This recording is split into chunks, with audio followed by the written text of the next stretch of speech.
This is NDTV, and you're watching Classics.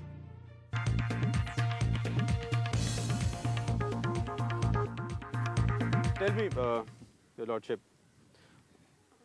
now that you take over the highest court, what is it that worries you most of all about the Supreme Court? I know a million things that you are happy about. Not worries as such. The people have got lot of expectation to satisfy that expectation, and we have to do a lot of things. The people should feel that the judicial system works and give relief to them. When there are large number of cases, people go to wait and wait. There is something bad. So we have got more number of courts. We should work more efficiently. These are all great things which the judges also should come out with that. Because people say in India, judiciary may be great, but the process is the punishment. Process sometimes it works injustice in the sense that suppose he happens to be a witness in a court, he had to go several times. Maybe may not be unintentional by the court. Court does not pay attention to these small things, the troubles of witnesses. They have to lose their wages, days wages. Right. Then the one who comes to speak truth and to help our judicial system, he is being punished in a way. So people should not feel like that.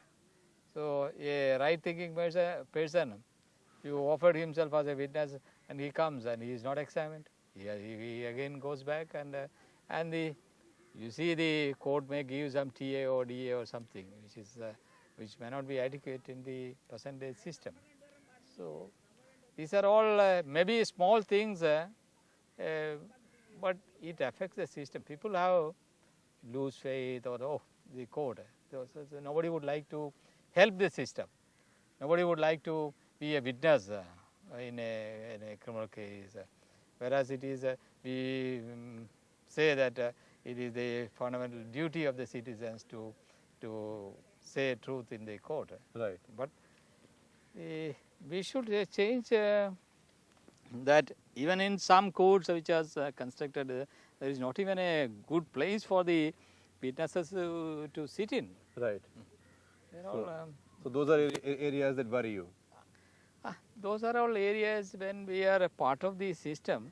Even I, as Chief Justice of 2 High Courts, I did try to do a lot of things to improve the system in Madras, in Gujarat.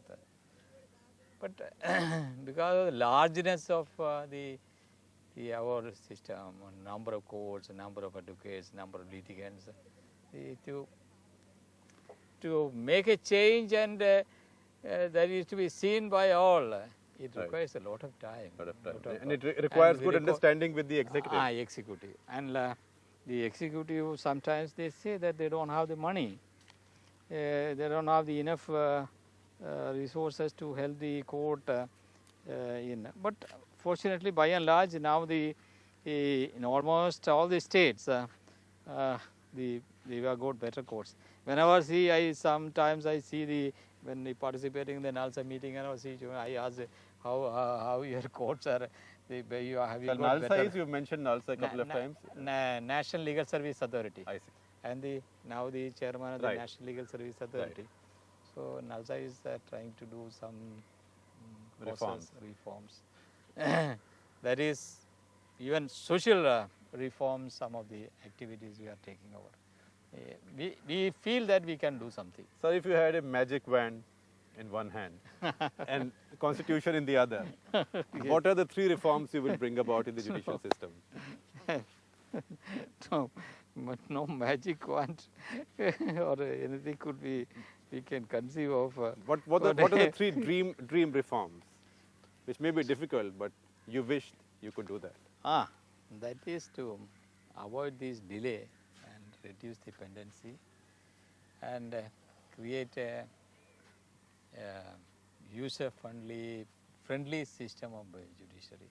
So people should not only respect and love judiciary, so that people should not feel that going to the court is not a punishment, but one should welcome it as he is also part of the system. He is helping to improve the living conditions.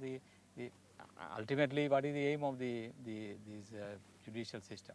To create a complete harmony. Improve the quality of life. Remove the disputes between the parties. Right. And that is and thereby bringing harmony to the society. So, if that is possible, people would now the people love the judiciary and the system, but they should feel that this is a system which is friendly to the common man. We also have a very litigious government. I used to say that sometimes the tribunal's decision and all these, they must at least put a stop at somewhere and don't litigate even in the Supreme Court. So many cases the executive could have avoided. Also, there are litigations among PSUs, for example, litigations among government departments over tax, over many other matters. State governments fighting is different. Sometimes the top official may feel, even when this High Court decision was there, you gave money to so and so because of the High Court decision. Why did you not file appeal before the Supreme Court? Right. They are asked. So just to prevent that the such criticism, they file an appeal. Then it takes our time. So even if the officer feels that the party got justice, the state is correct, or state should give these so much things to the party rightly had won the case. Even then they will go to the court. Go to the appellate court, because somebody else will say, no, why did you not file appeal? Right. Huh? And so to just prevent that. And is that why you think a lot of the decisions on economy are coming to Supreme Court? Although I must say all of us really admire the fact that judiciary is far ahead of the political class when it comes to issues of economic reform. But are politicians just passing the buck on to you? Not, that is by accident these cases come. Accident. Some people think that the competition is so much. All economic matters, the competition is so much. So they would like to fight it out in court. Sometimes the other competitor may go. Right. So it is actually neither the executive at fault, the court is not at fault. People are taking these matters to court, and the court cannot say no. This is. But don't you get the feeling, sir, that sometimes governments avoid taking hard decisions and they wait for courts to put their stamp on something? That also some matters because the government, the executive and officers are under the audit. Audit is there. Scrutiny is there. What I call the panoply of terrible three-letter words: CVC, CAG, CBI. Yes.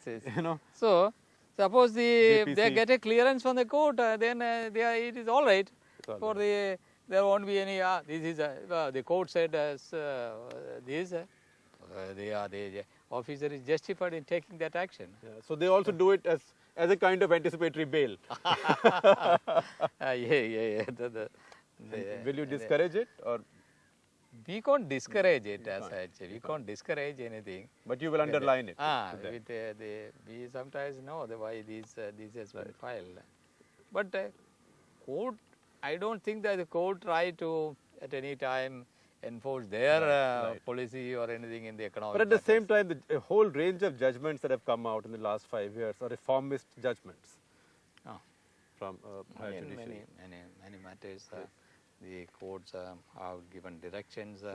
PSU disinvestment, PSU employment and promotions, Bombay lands case, the airports case, so many cases the courts have taken a very reformist approach. Yes. Which has actually given heart to reformers within the government. Yes. Government is actually, normally the criticism is the other way. Right. They say judiciary is conservative. Judiciary is very conservative. Judiciary is stalling all progressive decision taken by the government. This is Rather, the Supreme Court has given impetus to Absolutely. some progressive action.